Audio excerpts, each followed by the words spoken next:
A continuación, Noticiero Telesucesos. Clasificación A.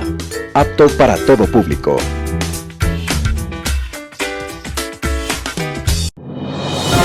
Inicie el día bien informado. El mejor noticiero de la mañana informando para usted. Noticiero Telesucesos. Primera parte del noticiero Telesucesos con las noticias más importantes del día. Estimados televidentes, bienvenidos a una emisión más de su noticiero Telesucesos. Un día como hoy. Hubo un reconocido poeta mexicano que al repasar su vida, con mucho de modestia y con un poco de machismo, afirmaba: semejante al rey de alguna historia famosa, soy un hombre a quien jamás le sucedió cosa alguna. Mi vida ha sido nada interesante. Al igual que los pueblos felices y las mujeres honradas, yo no tengo historia. Quien eso afirmaba era Amado Ruiz de Nervo, más conocido como Amado Nervo, un hombre que se convirtió en la voz del intimismo y en un buscador obsesivo de lo que llamaba Dios. Y esa tendencia lo fue apartando de los círculos de poetas que empezaron a considerarlo anacrónico por su fervor religioso. Pero algunos de sus poemas, obras que expresaron profundo sentimiento de amor a la vida, son ahora clásicos en la literatura latinoamericana. Cuando en los últimos años Amado Nervo hace un balance de su vida, escribe lo siguiente: muy cerca de mi ocaso yo te bendigo, vida, porque nunca me diste ni esperanza fallida, ni trabajos injustos, ni pena inmerecida. Porque veo al final de mi rudo camino que yo fui el arquitecto de mi propio destino. Que si extraje las mieles o la hiel de las cosas, fue porque en ellas puse hiel o mieles sabrosas. Cuando planté rosales, coseché siempre rosas. Amado Nervo nació un día como hoy, 27 de agosto de 1870, y desde el fondo del tiempo, al recordar su vida, recuerda con alegría que amé, fui amado, el sol acarició mi faz. Vida, nada me debes. Vida, estamos en paz. Lo mejor de la mañana informando para usted. Titulares. La vacunación a adolescentes de 12 a 15 años iniciará en septiembre. Exportaciones no petroleras tradicionales se estancan y preocupan. El COE Nacional impone nuevos requisitos para el ingreso a Galápagos y a partidos de las eliminatorias. Por la entrega de becas, Cenecit pide auditoría a 8 universidades. Irregularidades en el manejo de desechos de Quito. El fisco dará menos presupuesto al IES para pensiones. Se ordenó el embargo del terreno donde operaba la estación de la Y del Trole. En Vida y Tecnología, el tema Tecnología en la movilidad de Quito. En Política Internacional, Catecismos. Los editoriales serán de Ramiro Ruiz, Un cambio en la vida, Roberto Aguilar, En el día 100, Yoris se lavó la cara. Mauricio Gándara, Hechos que nos afectan. José Hernández, La asamblea de Yori corre a su ruina. Vicente Albornoz, Diesel sube, precios bajan. Noticias del día con Carla Sánchez. La vacunación a adolescentes de 12 a 15 años iniciará en septiembre. En 19 días, es decir, el 13 de septiembre, comenzará en el país la inmunización contra el COVID-19 a los adolescentes entre 12 y 15 años, lo explicó el viceministro de Gobernanza y Vigilancia de la Salud durante una entrevista en este diario. Ellos recibirán la fórmula de la estadounidense Pfizer y su socio alemán BioNTech. La misma se aplica a los jóvenes de 16 y 17 años, ya que acceden a las vacunas desde el mes anterior. La administración se cumplirá en las unidades médicas. Nos vamos a mudar de regreso a los establecimientos de salud para la inmunización a los adolescentes menores de 16 años. Será parte del programa regular de vacunas de esta población en Ecuador. Asciende a 1,3 millones de los 17,7 millones de habitantes. Representa el 7,5% del total según las proyecciones de NINIC. Ruales además señaló que aún se analiza el número de dosis que se les aplicará. El lunes la ministra de Salud, Jimena Garzón, indicó que se abrió la posibilidad de administrar solo una dosis. Esta decisión se evalúa debido a que en Gran Bretaña se presentaron informes sobre el aparecimiento de reacciones adversas en quienes accedieron al esquema completo. La microcarditis o inflamación de las arterias del corazón fue uno de los efectos negativos registrados. chicos. Se presentó en 65 de cada millón de chicos. Se recomendó la colocación de una y es muy efectiva. No obstante, Ruales comentó que en este momento no hay una decisión de disminuir el número de dosis o ampliar el periodo de administración. La resolución se conocerá tras recibir las recomendaciones del Comité de Expertos de Inmunizaciones de Ecuador. Con base en ello, tomaremos una decisión, afirmó. Para la inoculación, los adolescentes, la cartera cuenta con 2,5 millones de fórmulas de la firma estadounidense que llegarán entre septiembre y noviembre. Son parte de los 5 millones contratados y arribarán por la compra directa o a través de la iniciativa COVAX Facility de la OMS. Exportaciones no petroleras tradicionales se estancan y preocupan. Las exportaciones de petroleras del país se han elevado en valor del 12% en el primer semestre del 2021 al llegar a 8.089 millones. El crecimiento ha sido impulsado por la canasta no petrolera no tradicional, afirmó Felipe Rivadeneira, directorio de la Federación Ecuatoriana de Expertos Fedexport. Eso contrasta con la realidad de las exportaciones no petroleras tradicionales que se han estancado. Tenemos preocupación porque las exportaciones tradicionales han tenido un crecimiento estancado, un crecimiento del 0%, mientras que las no tradicionales han tenido un crecimiento de alrededor del 20%, dijo Rivadeneira durante el evento de lanzamiento del Premio al Exportador, Premio Export 2021. La canasta exportable no petrolera tradicional del país está compuesta por banano, camarón, cacao y elaborados, atún y pescado, café y elaborados. La baja en valor de las exportaciones no tradicionales en parte se debe a la guerra de precios por la disminución en la capacidad de consumo de los hogares del mundo.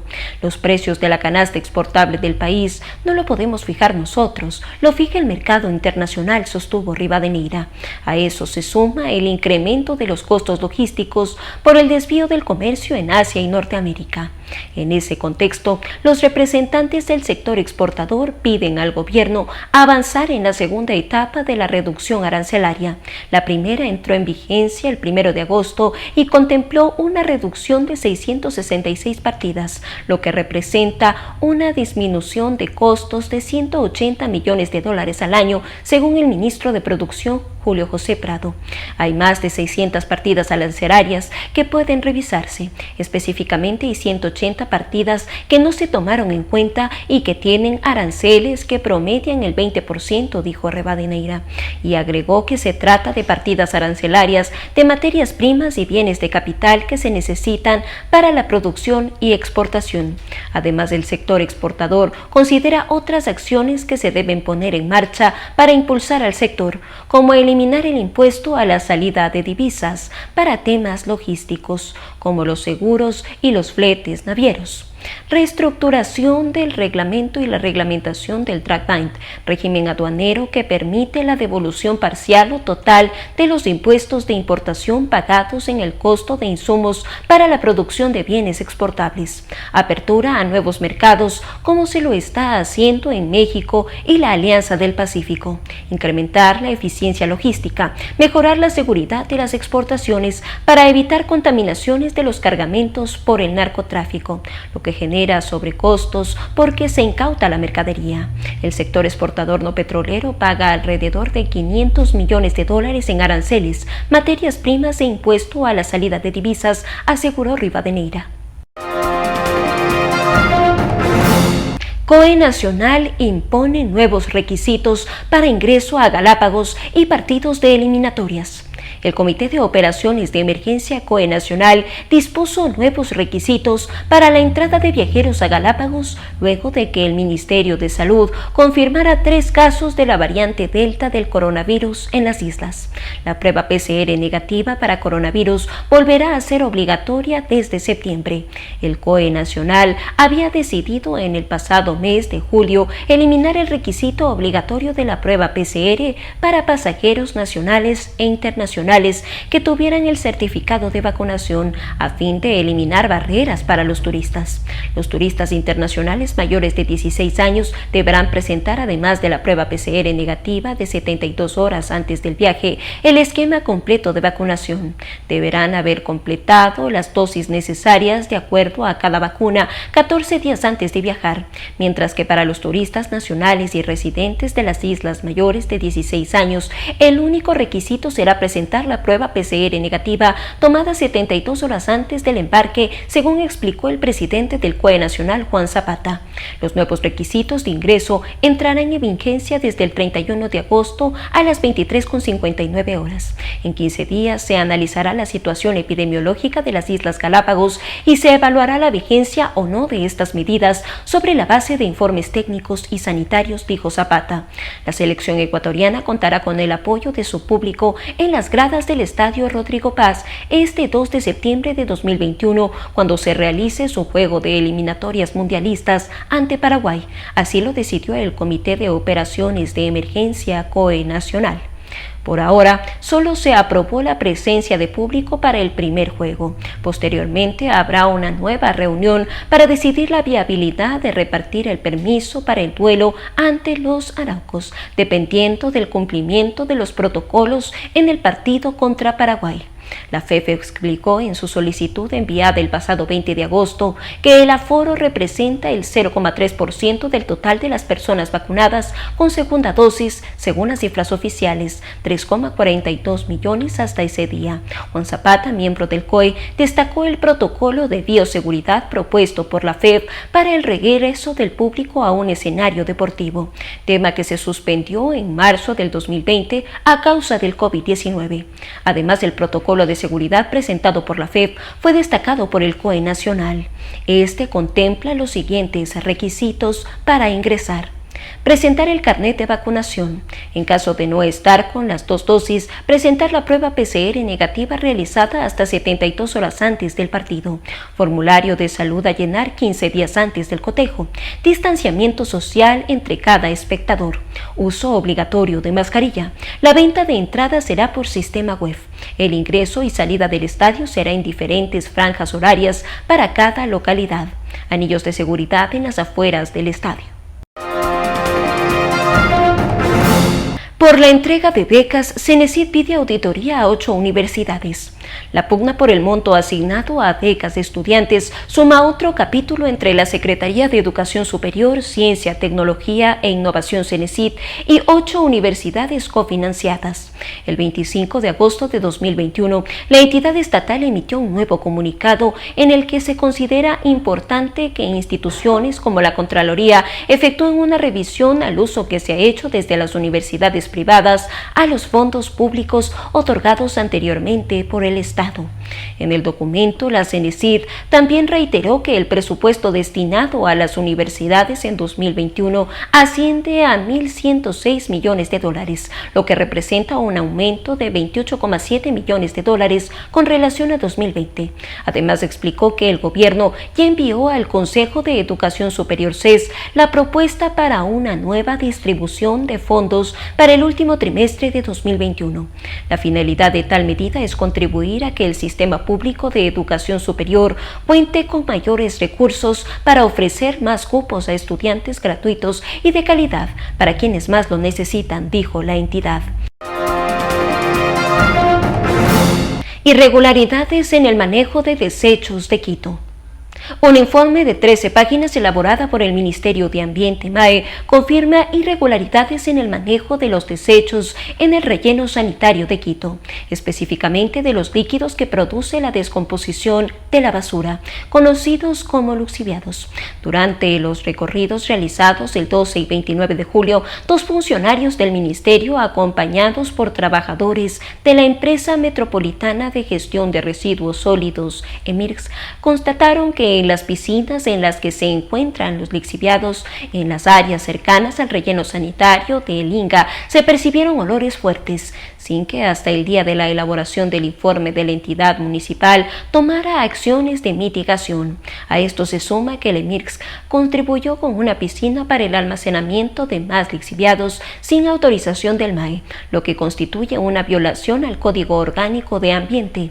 Los problemas más graves fueron descubiertos cuando los funcionarios del MAE llegaron hasta las piscinas del relleno sanitario.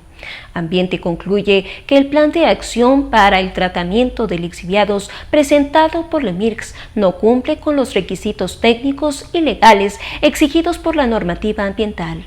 El EMIRCS tenía plazo hasta el 25 de agosto de 2021 para presentar las medidas técnicas ambientales para disminuir y mitigar los olores. Los estudios técnicos y permisos ambientales correspondientes a la implementación de la nueva piscina. La implementación de los medidores de caudal que deben encontrarse operativos en todas las piscinas. Los justificativos técnicos respecto a la filtración de un líquido oscuro con olor fuerte, posiblemente de lixiviado, o presencia de espuma color oscuro en las cercanías de la piscina 20, o presencia de un tubo de concreto en el que se observó una descarga líquida oscura, no tratada. El fisco dará menos presupuesto al IES para pensiones. El Instituto de Seguridad Social IES necesita unos 2.000 millones de dólares en aporte del fisco para cubrir el pago de pensiones en este 2021. De ese monto, 1.870 millones de dólares corresponde al aporte que debe hacer el Estado para pagar el 40% de las pensiones y el resto corresponde a rubros como aportes para pensiones de ama de casas y otros, según información interna a la que accedió el diario.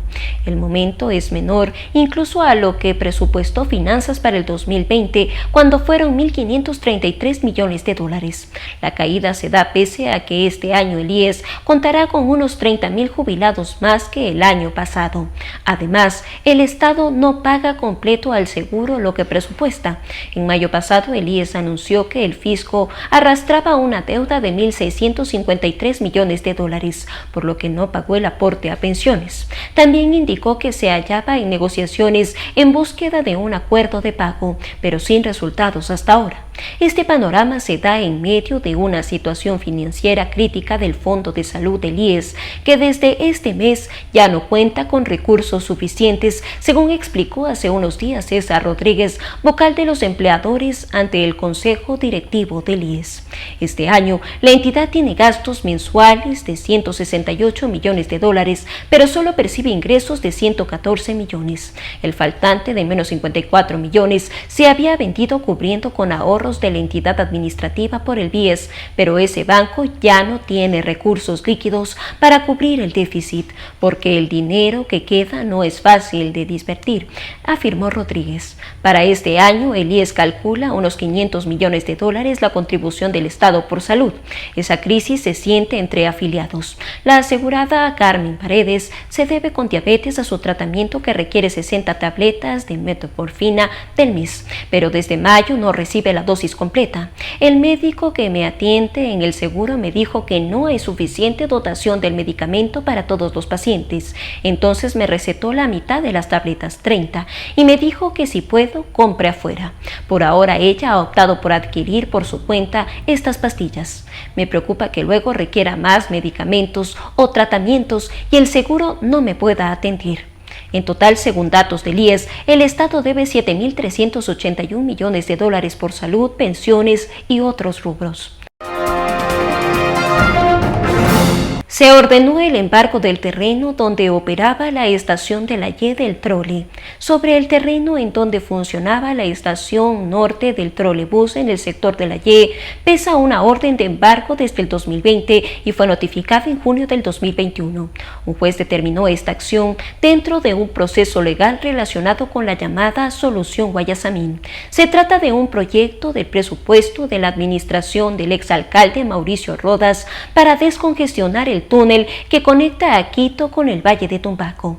Como parte de esta propuesta, la empresa pública metropolitana de movilidad y obras públicas había expropiado un terreno en el sector del túnel Guayasamín.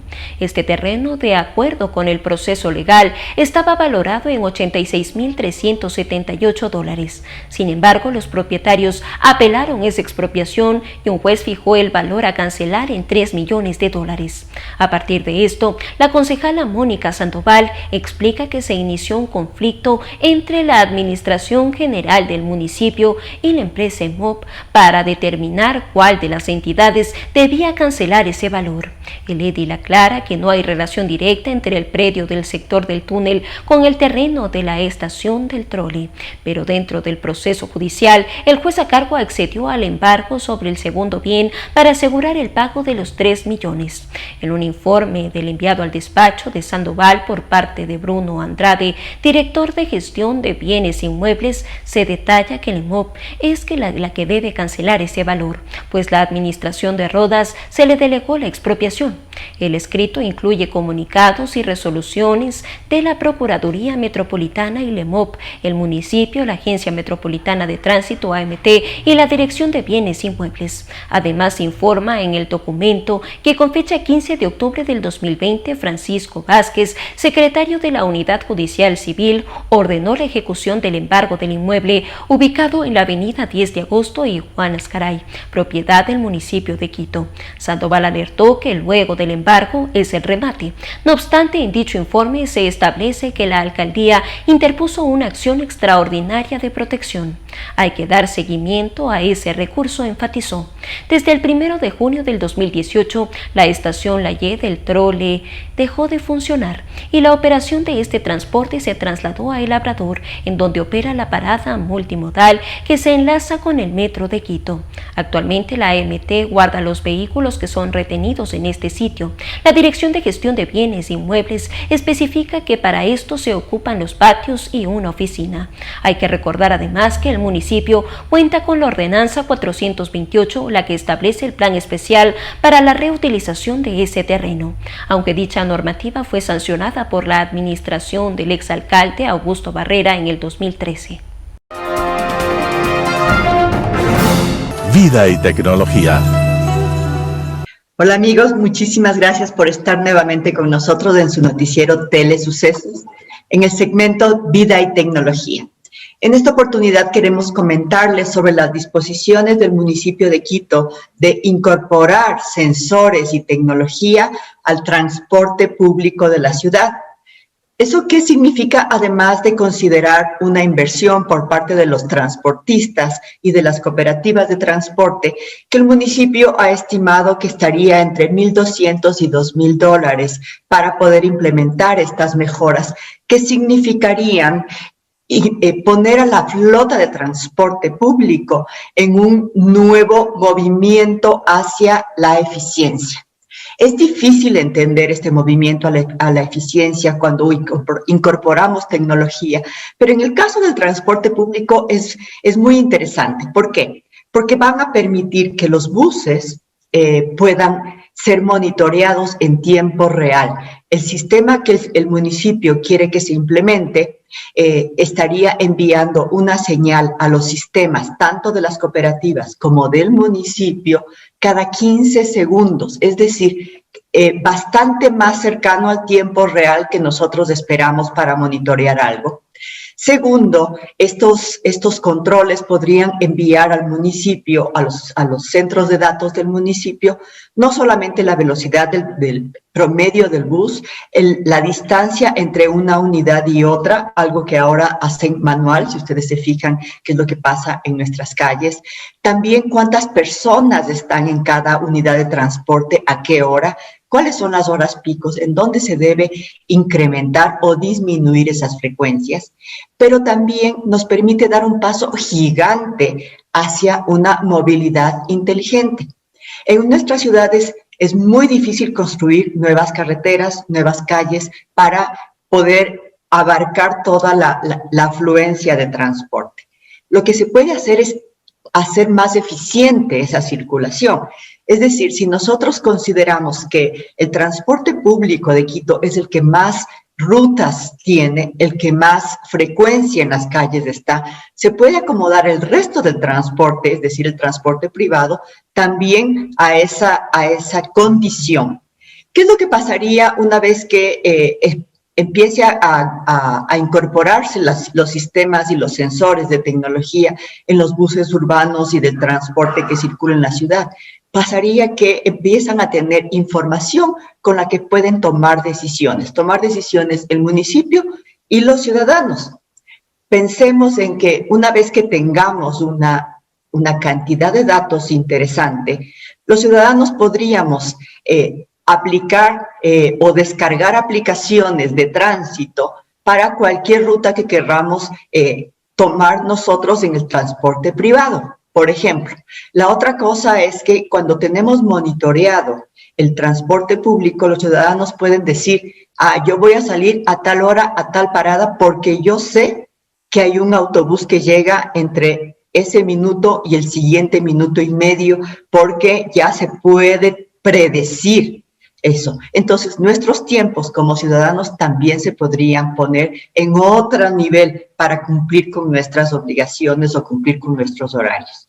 Ese tipo de tecnología es lo que se llama Internet de las Cosas y lo que está incorporado es Big Data. Conceptos muy complejos, pero que en la vida práctica nos pueden traer muchos beneficios. Sabemos que la incorporación de nuevos sistemas y sobre todo de controles genera resistencias, pero pensemos qué hay más allá de eso y pensemos como ciudadanos en una ciudad donde el transporte es complejo, donde la movilidad es compleja, que estos sistemas pueden ayudarnos y de una manera bastante más de lo que nosotros pensamos. Esta es la razón por la que traemos este tema a ustedes en su segmento Vida y Tecnología. Muchísimas gracias nuevamente por acompañarnos. Segunda parte del noticiero Telesucesos, opinión de importantes personajes de la actualidad nacional en política, economía, salud y educación.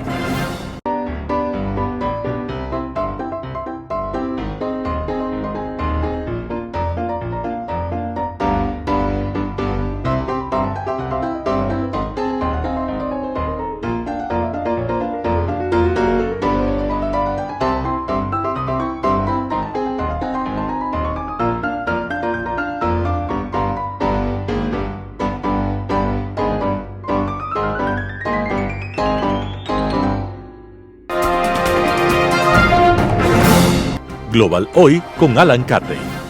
En pleno siglo XXI, en medio de los más importantes avances científicos y técnicos, en un entorno cada vez más integrado por la globalización, China y otros países con regímenes autoritarios están retrocediendo en el tiempo a un pasado de estrechos nacionalismos, impulsores de posturas extremas en torno al patrioterismo, al forzado carácter único del país alrededor de la etnia, el lenguaje, la cultura ideológica y el culto a la personalidad del líder.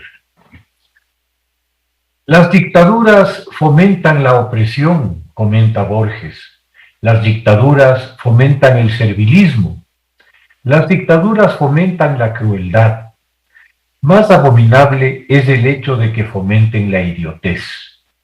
Botones que balbucean imperativos, efigies de caudillos, vivas y mueras prefijados, ceremonias unánimes, la mera disciplina usurpando el lugar de la lucidez. Combatir estas tristes monotonías es uno de los muchos deberes del escritor, concluye. El comentario viene a cuento por las informaciones que nos llegan desde China, donde desde la escuela se van a impartir clases sobre el pensamiento de Xi Jinping, emperador vitalicio y nuevo Confucio, Lao Tse y Mao, todo en uno, para que las nuevas generaciones se críen venerando su figura, insufladas de fe absoluta en su infinita sabiduría, en el líder único, el partido único y la única religión verdadera, el marxismo-leninismo, revelada por los profetas Marx y Lenin, pero reinterpretada por Xi, el último taumaturgo y sumo sacerdote del templo de la ortodoxia, tras revisar y expurgar el texto sagrado marxista, El Capital, de algunas infiltraciones burguesas seguramente insertadas por los infieles imperialistas.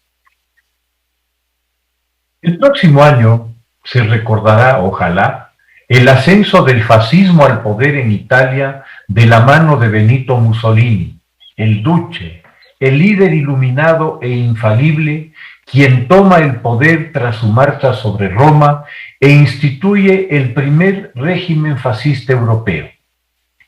Este será rápidamente imitado por otros, en particular por el nacionalsocialismo alemán, donde la figura mesiánica será la de Adolf Hitler. En ambos casos, al igual que en otros movimientos similares como en España con Franco y la Falange, los componentes ideológicos esenciales son los mismos. La exaltación de la nación, de la patria, de la raza, del idioma. En todos, el culto al líder, al guía infalible. Todos socialistas, anticapitalistas, defensores a muerte del Estado totalitario, con un sistema dictatorial de partido único, con una vocación de nacionalismo agresivo y la exaltación de los valores masculinos, así como el orgullo por una historia común. Estos principios debían ser inculcados en la juventud a través de un programa de adoctrinamiento riguroso que volviera a esos jóvenes en obedientes y fieles seguidores de las directrices del líder y del partido. En la Unión Soviética, donde el partido bolchevique se había afianzado en el poder tras su golpe de Estado de 1917 y su victoria en la sangrienta guerra civil posterior a este, se instituye igualmente un radical programa de adoctrinamiento a niños y jóvenes para lo que se llamará el nuevo hombre soviético, que según Trotsky, en una concepción que nada tiene que envidiar a las más delirantes visiones del nazismo, a través de un proceso de selección artificial, creará un tipo sociobiológico superior, un superhombre. Como toda nueva religión, las ideologías gemelas del fascismo y del marxismo saben perfectamente que en ese campo sus principales rivales son las religiones e iglesias ya establecidas, a las cuales deben arrebatar sus fieles para integrarlos a la suya. La persecución religiosa se vuelve feroz, en particular en las dictaduras marxistas, pues en su devocionario se identifica como el opio del pueblo a la religión. Ellos vienen a ofrecer una nueva droga, más potente e intoxicante, de la misma raíz originaria pero más refinada, una heroína para el pueblo, no basada ya en la esperanza de otro mundo, sino en la conquista de éste, a través de la violencia nacida del rencor y el odio de clase. 100 años más tarde, nos encontramos otra vez ante la misma prédica lamentable que en su momento arrastró al mundo al peor conflicto de su historia, la Segunda Guerra Mundial, con su aterradora secuela de patológicas atrocidades justificadas por los delirios ideológicos de fanáticos, a quienes, por medio de un adoctrinamiento que alcanzó niveles de lavado cerebral, se les privó de toda capacidad crítica, transformándolos en eficientes máquinas de matar, desprovistas de cualquier rasgo de humanidad, vista como una debilidad que a toda costa debía extirparse. Si bien la Segunda Guerra Mundial sepultó los fascismos alemán e italiano, en el campo marxista la deriva hacia la deshumanización continuó inexorablemente su camino. Los gulags soviéticos de la preguerra, donde se había exterminado por hambre y exposición a 10 millones de ucranianos y a otros millones de rusos, por caer en las caprichosas categorías stalinianas de enemigos del Estado o de la revolución, continuaron operando incesantemente ya más tecnificados con el aprendizaje del expertise alemán de administración y gestión de campos de concentración. Las antiguas acusaciones judiciales de enemigos del Estado fueron reemplazadas por mucho más científicas y sofisticadas calificaciones de las conductas antisociales, contrarias al partido, únicamente atribuibles a desórdenes mentales. Es decir, si alguien no se alineaba con el partido, debía estar loco, y lo pertinente era encerrarlo en un manicomio. El marxismo chino no fue ajeno a estas tendencias, dada su cercanía, al principio al menos, con la URSS y con Stalin. Cuando China toma su propio camino, ciertamente Mao ha tomado debida nota de la metodología para el adoctrinamiento y la fanatización de las masas y la aplicará sin reservas en la juventud china, lanzando su famosa revolución cultural, que sumiría a China en el caos y la violencia durante más de una década, con no se sabe cuántas víctimas. Lo que sí se sabe es el terrible costo humano que China debió pagar durante el denominado Gran Salto Adelante, el intento de Mao para industrializar China a marchas forzadas. Entre 40 y 60 millones de personas fueron sacrificadas en el altar del culto a la personalidad y la megalomanía de Mao. Y hoy, 60 años más tarde, nuevamente surge el monstruo del culto a la personalidad, al partido único y al adoctrinamiento, y sin eufemismos, al lavado cerebral de la juventud de un país lanzado a un programa de poder mundial en lo económico, político y militar.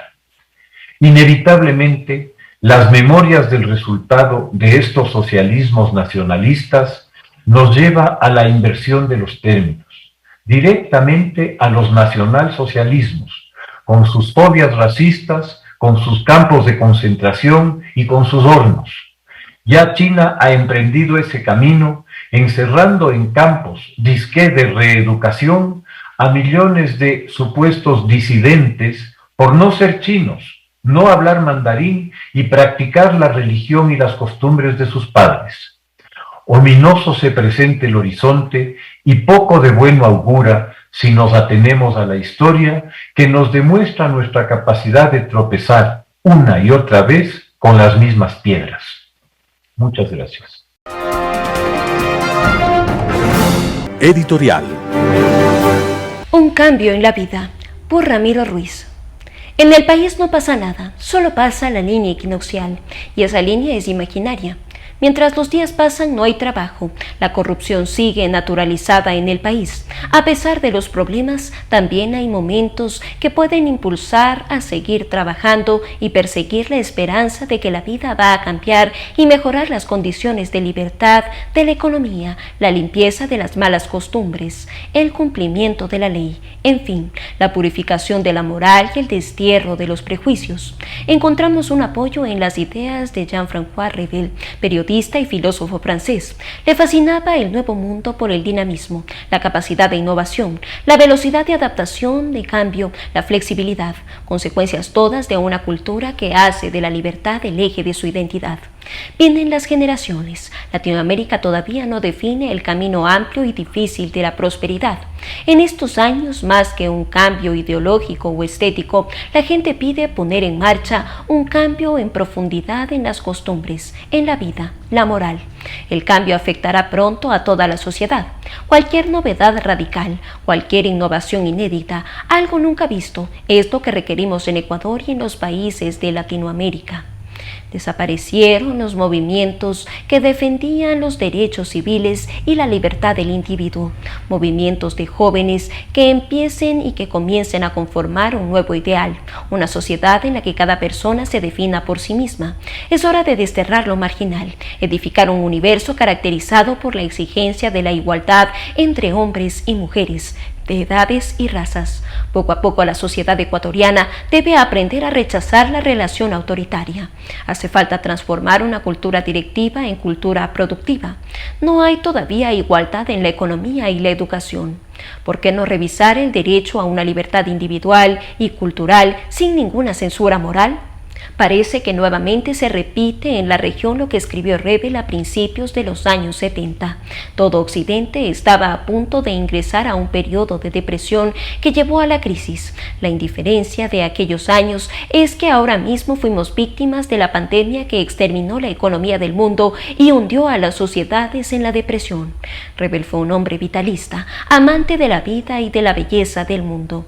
También intuyó la inmediata degeneración del movimiento subversivo de los años 60, a punto de encerrarse en un sectarismo de los grupúsculos izquierdistas, peor aún al borde mismo de la violencia terrorista en Alemania, Italia y en España, entre otros países. Ahora observamos el terrorismo, la violencia por el narcotráfico y la corrupción ardiente en los gobiernos y las instituciones públicas. Hay que salvar la libertad del individuo y ampliarla, establecer un nuevo horizonte de autonomía y creatividad. La realidad actual nos impide ver lo que está más cerca a nuestras vidas.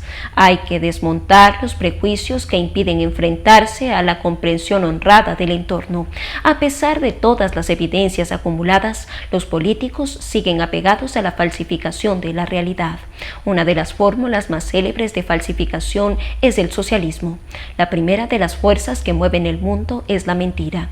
De aquí la necesidad y la firmeza en ver las cosas como son y no como las pintamos nosotros o como nos la pinta la tradición, aunque esta sea disfrazada de sonrisas y buenismo. No hay todavía el compromiso de vivir alerta a cualquier signo, a cualquier detalle que pueda venir y perturbar la comodidad de lo que conocemos de la realidad. Habría que destrozar las ilusiones y los sentimentalismos de quienes se amparan y no hacen más que negar las circunstancias actuales. No podemos permitir que nos arrebaten la posibilidad de crear otra realidad, destruyendo los dogmatismos y la desconfianza. Lo cierto es que no queremos más ver lo que mirábamos según los embaucadores. No debemos ir más destruyendo más a los empresarios y a los profesionales emprendedores, a la gente que se gana la vida vendiendo caramelos en las calles. Nos espera tiempos para darnos la mano por un país renovado. Por Ramiro Ruiz. En el día 100, Yori se lavó la cara. Roberto Aguilar, El Expreso. Enumeró los proyectos de ley que pasaron por el Pleno bajo su presidencia, pero olvidó decir que la mayoría de ellos los heredó de la legislatura pasada. Se jactó de lo mucho que han aprovechado el tiempo, pero omitió las 32 horas desperdiciadas en apenas una docena de sesiones en la discusión y aprobación de exhortos inútiles.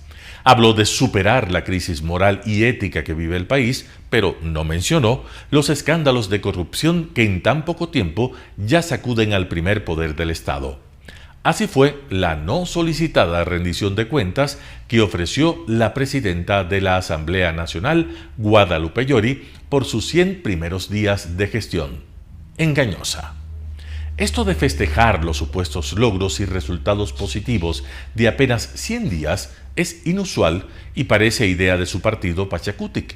Primero, hubo ceremonia chamánica en el antiguo Salón del Senado, con la devota participación de una veintena de asambleístas y 2 horas de discursos de orden, incluido el del presidente de la CONAIE, Leonidas Issa, quien empezó exigiendo a la bancada una agenda legislativa diferente a la acordada con el resto de partidos y terminó denunciando la estrategia, no dijo de quién, para desacreditar y debilitar la agenda de la legislatura que él quiere demoler.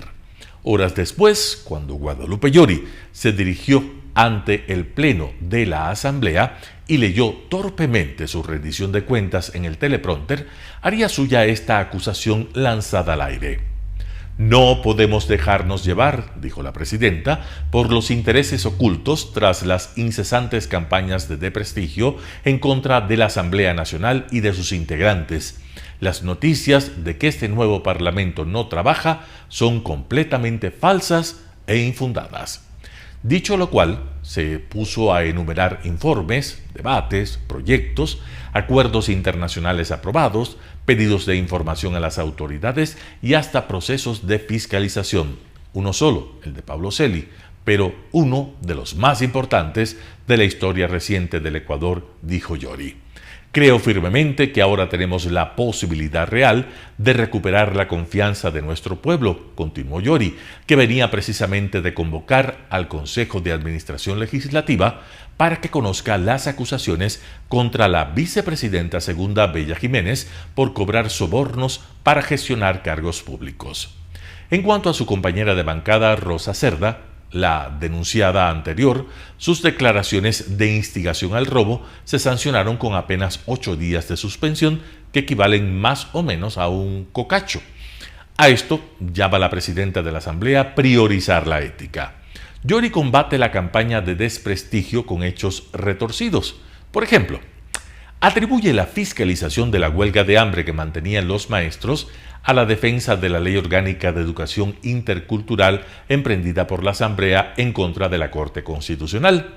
La verdad es que la sentencia de la Corte ratificó la inconstitucionalidad de esa ley por incrementar salarios y pensiones sin análisis de factibilidad financiera ni cálculos actuariales específicos, y mandó a la Asamblea a que subsane las referidas omisiones.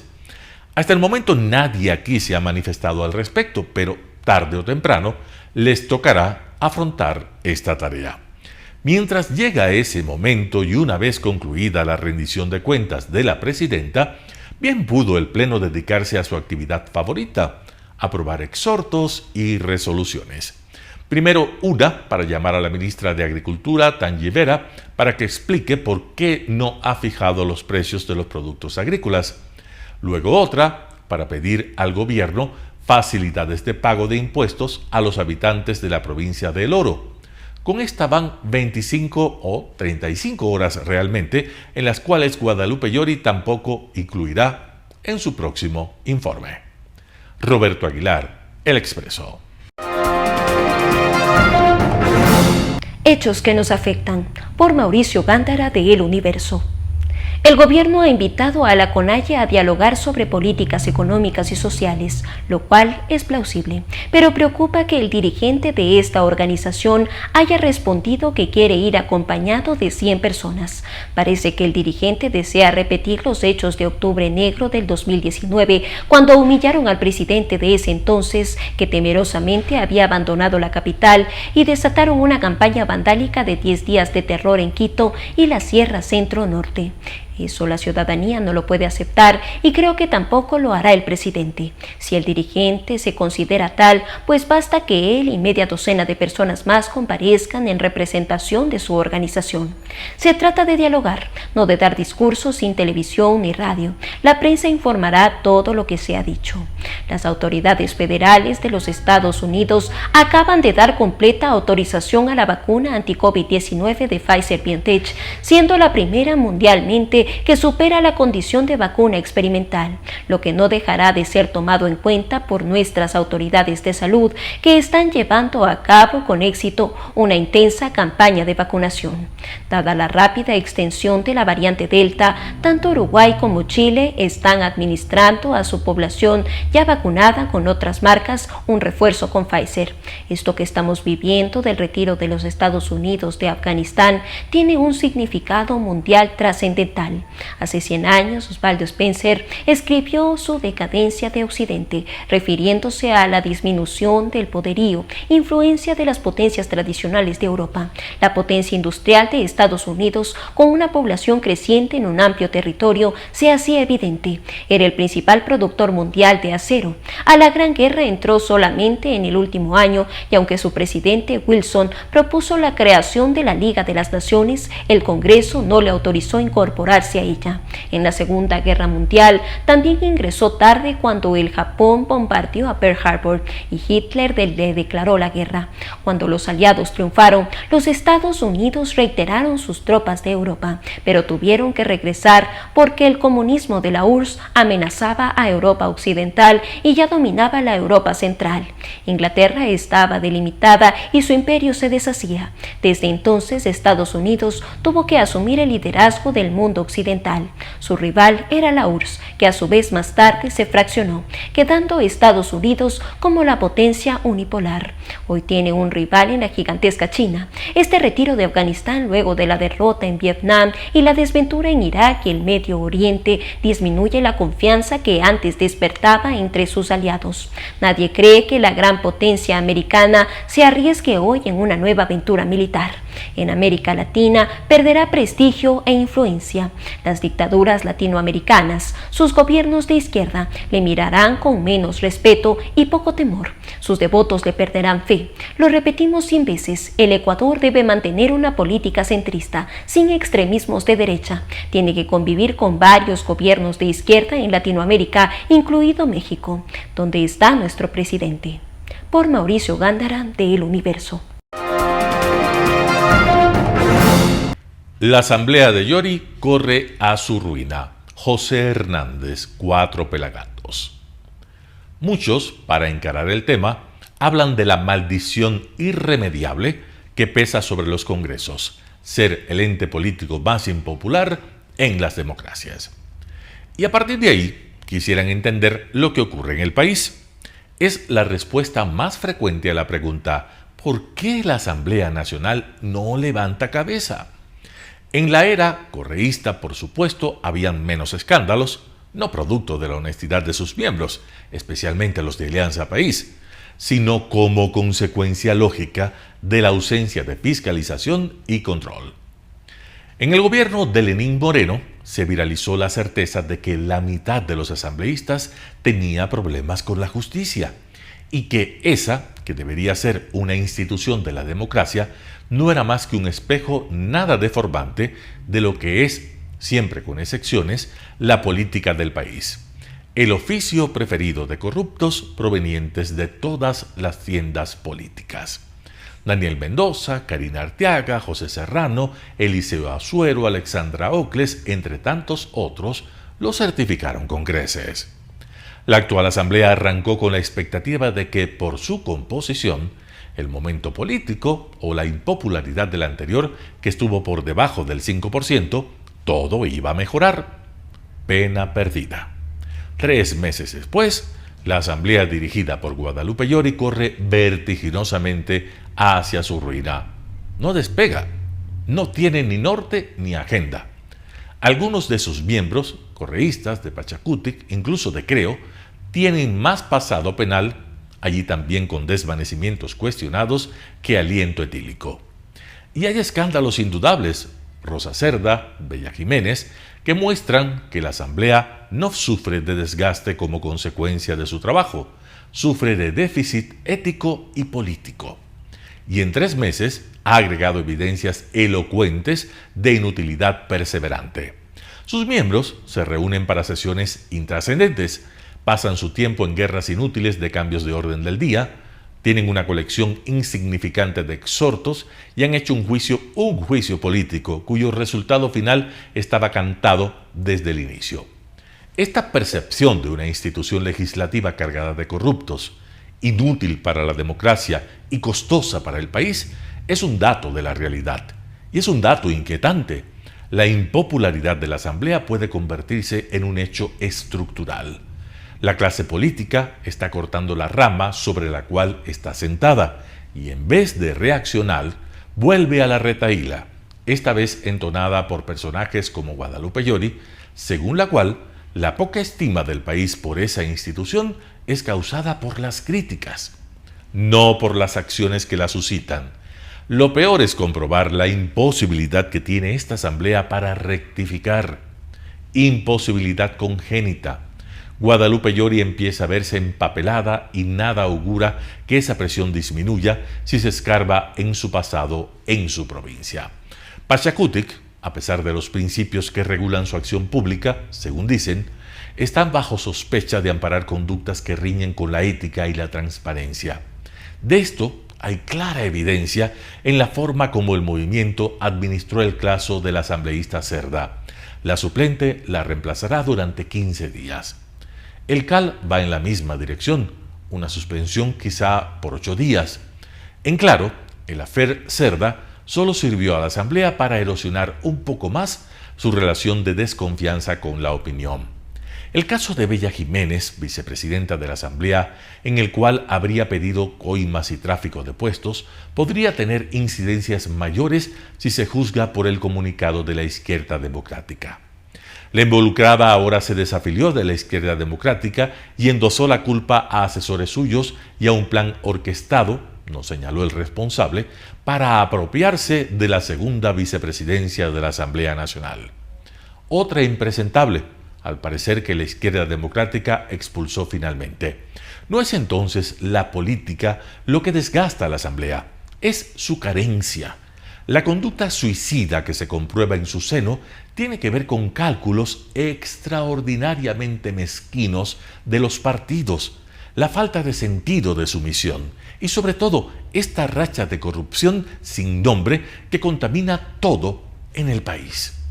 José Hernández, 4 Pelagatos. Diésel sube, precios bajan. Por Vicente Albornoz de El Comercio. Desde mayo del año pasado, el precio del diésel ha subido en 50%, pero los precios han bajado. Explicar esa aparente contradicción es una oportunidad de oro para analizar temas de oferta y demanda y la estructura de la canasta familiar. Porque hay que arrancar con la estructura de la canasta familiar que usa el INEC para calcular la inflación, donde están 359 productos con sus respectivos precios para 9 ciudades del país. Obviamente, cada producto tiene su ponderación y no debería resultar una sorpresa que la familia promedio en el Ecuador destine mucho más dinero a la compra de almuerzos fuera de casa, más de un 6% de lo que destina a la adquisición de duchas eléctricas, menos del 0.0009%. Los cálculos del INEC, basados en la última encuesta de hogares que se hizo a más de 150.000 personas, el hogar promedio en el país destina solo el 0.05% de sus gastos a la compra de diésel, de manera que a pesar del importe y el aumento del precio de combustible, su peso es limitado.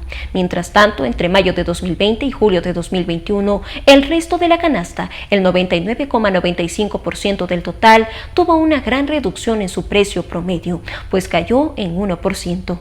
De esa manera, por más fuerte que sea el aumento del precio del diésel, el resto de la canasta arrastra el total hacia abajo. Por eso es que el IPC en ese mismo periodo cayó casi en ese mismo 1%. Por cierto, la gasolina extra pesa bastante más que el IPC, pero como ha subido menos, tiene en resumen un efecto muy similar al diésel. Por otro lado, el precio de los combustibles en general tiene un peso bastante más alto en los costos de muchos productores y en teoría podrían haber pasado esos aumentos a los consumidores. Pero los datos detallados de la canasta reflejan que ese traspaso no se dio y en términos generales los precios de aquello que requiere transporte no subieron. A los productores afectados por los costos de los combustibles, con seguridad les hubiera encantado subir los precios, pero no lo pudieron hacer porque la demanda en el país está baja y si subían precios iban a perder clientes, de manera que esa inusual combinación de aumentos de costos a los productores y unos consumidores que no quieren gastar llevó a que los productores tengan que encontrar la manera de no traspasar esos costos. En parte pueden haber sacrificado algo de sus ganancias y en parte pueden haber encontrado maneras de producir con más eficiencia, ahorrando otros costos. El hecho final es que los consumidores no se han visto afectados por los aumentos de los precios de los combustibles, mientras que la economía en el largo plazo se va a beneficiar muchísimo de este sinceramiento de los precios, donde en un mundo ideal el diésel debería costar lo que el diésel cueste. Por Vicente Albornoz de El Comercio. Y así finalizamos una emisión más de su noticiero Telesucesos. Manténgase en la sintonía de nuestra programación y no olvide seguirnos por nuestras redes sociales. Nos encuentran en Facebook como Telesucesos, en Instagram como @telesucesos_, en Twitter como @telesucesos29, en YouTube como Telesucesos HD y también por nuestra página web www.telesucesos.net. Hasta la próxima. Lo mejor de la mañana informando para usted. Noticiero Telesucesos.